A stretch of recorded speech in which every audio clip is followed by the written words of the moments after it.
Adonai Mitchell, AD Mitchell, the 6'2", 205 junior out of Texas by way of Georgia, projected to be a late first-round pick. Another guy, obviously, going to be drafted this early, has really good footwork, but he has amazing burst.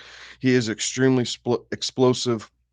Ranked first amongst receivers in broad jump at the combine, so he is able to get off the line, extremely quickly. He's also a long strider, so it helps him track the ball well, um, down the field and up against the sideline. Um, Kind of some knocks on him is he's not a huge yards after the catch guy, right? So that's something to definitely improve on here in the NFL level. Um, Playing, he'll be able to switch between kind of that XYZ. I mean, he will be able to play all over XYZ, maybe a little small to play a traditional X role, but Y and Z definitely. So he's going to line up a lot of different places on the field. But being able to do that, you got to be able to get some of those yards after the fact, right? They don't just want to catch and fall down guy. So, another thing I think he can work on is at the top of his routes before getting out of the cuts.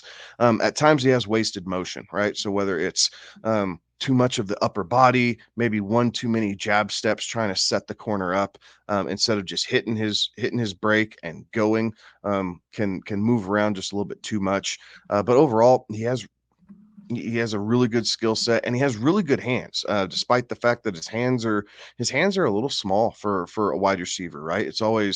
We always talk about it amongst the quarterbacks, right? But I mean, his hand was 9 inches, which we shy away from all quarterbacks when they hit that, right? The whole Jared Goff story, and still going back to that, man, his hands are so small. Is he going to be able to do it? And Jared Goff's turned out all right, and you haven't heard as much about that this year amongst the quarterbacks, but it matters for receivers too, because the bigger your hands are, the more surface area of the ball you get when you're going up and grabbing those high point balls and 50-50 balls. So overall, AD Mitchell, again, great asset, late first round pick.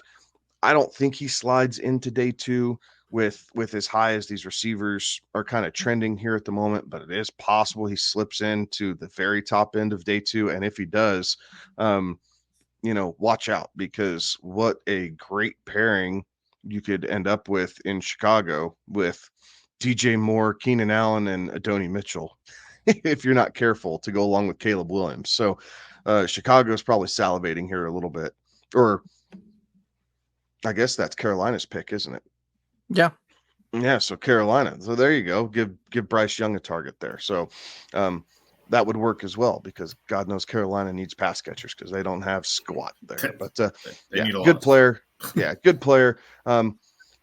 Couple little things to work on, but I think overall he will be able to make impacts from the get-go at the NFL level.